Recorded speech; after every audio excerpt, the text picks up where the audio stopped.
larian bolak-balik. Dan para pemuda untuk petani gimana Pak? Sekarang kan petani muda ini jarang sekali. Assalamualaikum warahmatullahi wabarakatuh. Kembali lagi bersama Pemuda Bertani, channel Wong Tani.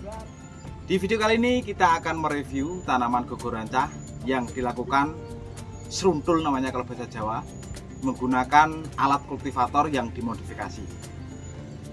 Seruntul ini banyak sekali manfaatnya. Selain memberikan manfaat, salah satunya adalah sistem pengairan gungsat dan juga memberikan jarak tanaman padi gogo rancah kita agar seperti tanaman tandur. Saat ini kita bersama dengan Pak Wo dari Bangilan yang sudah menekuni dunia pertanian dan menciptakan apa manfaatnya dari sistem seruntul ini dengan menggunakan alat kultivator dan bagaimana prosesnya, seperti apa alatnya, kita akan bahas tuntas di video ini. Kapan-kapan kita akan datang ke rumahnya Pak Wo. Kita akan melihat inovasi-inovasi yang diciptakan oleh Pak Wo ini alat pertanian dan bagaimana cara dia dalam sistem bertani. Dukung terus channel Pemuda Bertani agar kita bisa berkembang, berikan manfaat dan informasi khususnya dalam dunia pertanian. Salam Pemuda Bertani, petani sukses, Indonesia maju.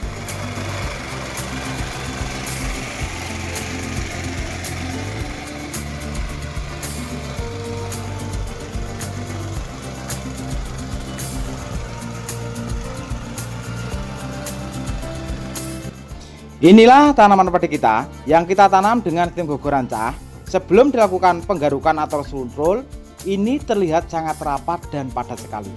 Setelah kita lakukan penggarukan atau seruntul menggunakan traktor mini yang kita modifikasi, tanaman padi kita terlihat bergaris-garis dan longgar. Ini akan membuat tanaman tumbuh sehat dan subur.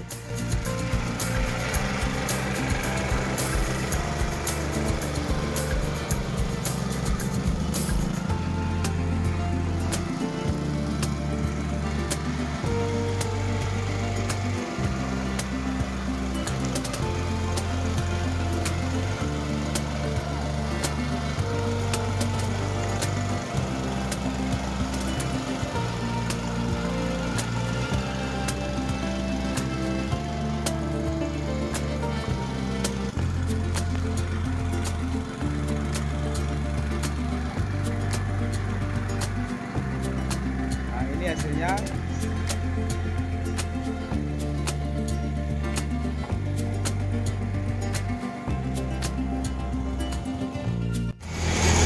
teori penjarangan. Jadi teori gogo yang kita tebar untuk dijadikan larian itu agar tertata rapi seperti tanaman tandur biasa. Nanti akan terjadi larian-larian pada umumnya. Kedua, manfaat yang kedua, membuat pupuk yang dihasilkan dari tanaman itu sendiri. Secara otomatis sebagian tanaman yang kita masukkan dalam tanah itu akan menjadikan kompos. Dari hasil kompos pembusukan itu secara otomatis akan jadi pupuk. kalau untuk usia apa ngaruh Pak De? Usia untuk penyorokan untuk yang optimal itu penyorokannya? Standar penyorokan untuk masa pertumbuhan itu di usia 20 hari.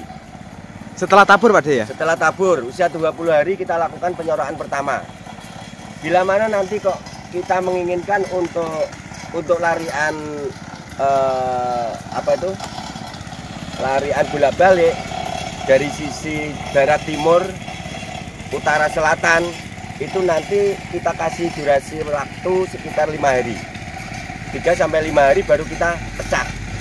Oh, berarti dari jalur ke selatan baliklah barat timur langsung ke utara selatan.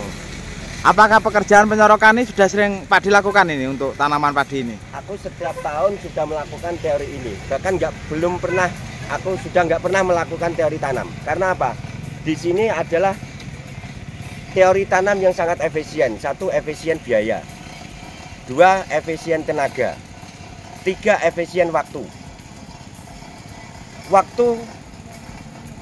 Tanam teori tebar yang kita lakukan seperti ini ada selisih waktu 2-3 minggu masa panen dengan tanam biasa. Kalau untuk potensi hasil tidak mempengaruhi Pak De ya? Potensi hasil saya kira selama bisa mengcover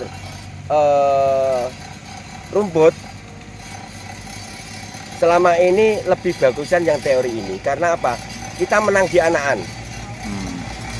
Jadi anaknya itu memang lebih banyak dibanding dengan tanam biasa. Itu nanti bisa dibuktikan setelah dilakukan penyorokan. Jadi di sini banyak manfaat. Satu, kami ulang lagi.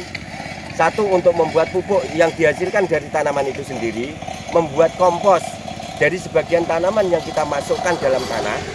Yang kedua, hasil yang kita raih yaitu untuk penjarangan.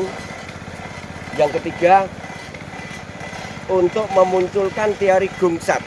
Gungsat itu bahasa Jawa yang dalam arti di situ dalam larian itu akan terjadi parit kecil-kecil untuk menampung air. Sedangkan yang sisa dari tanaman itu akan terjadi gundukan. Maka akan terjadi teori gungsat itu tadi.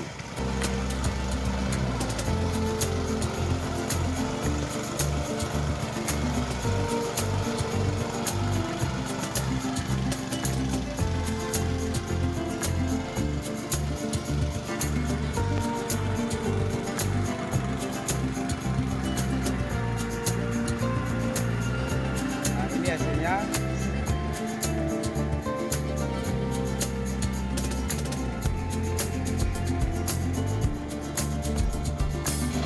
Kalau untuk alatnya ini perakitan sendiri atau beli di pabrik, Pak De? Dari pabrikan kita modifikasi.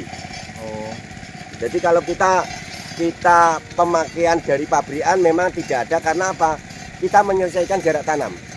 Jarak tanam yang kita inginkan. Nah, secara otomatis kita perlu merubah roda.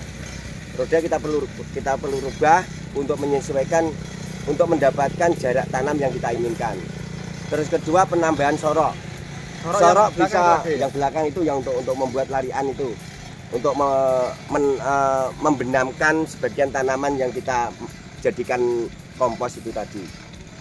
Itu Pak De, untuk pesan para pemuda untuk bertani gimana Pak De? Sekarang kan petani muda ini jarang sekali untuk regenerasinya itu Pak De. Perlulah kita petani sekarang ini, petani muda perlu kreativitas, perlu inovatif.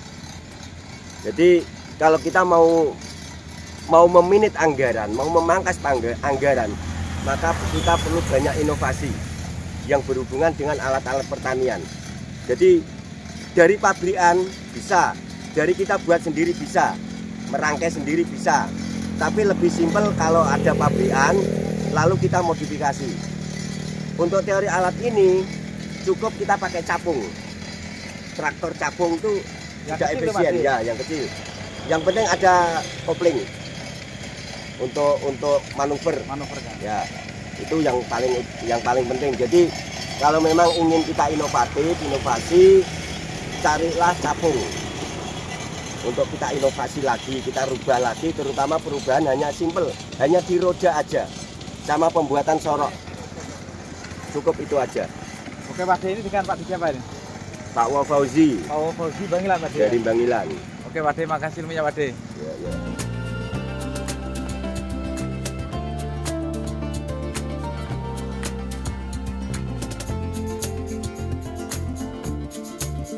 Demikianlah kita review penyeruntulan tanaman gogorancah dengan menggunakan alat kultivator yang sudah dimodifikasi. Kita akan tetap review perkembangan tanam padi gogorancah ini. Nanti ini juga akan dilakukan penyeruntulan kedua yang dari arah saat ini adalah arah dari barat ke timur. Nanti akan dilakukan penyeruntulan kedua dari arah utara ke selatan. Kita kapan-kapan akan datang ke rumahnya Pak Wo. Kita akan lihat alat-alat modifikasi pertanian dari Pak Wo ini karena banyak sekali, dan dia juga sudah menekuni dalam dunia pertanian, menciptakan beberapa inovasi alat-alat pertanian. Dukung terus dalam dunia bertani agar channel bisa berkembang, berikan manfaat dan informasi khususnya dalam dunia pertanian. Salam pemuda petani, petani sukses, Indonesia maju. Wassalamualaikum warahmatullahi wabarakatuh.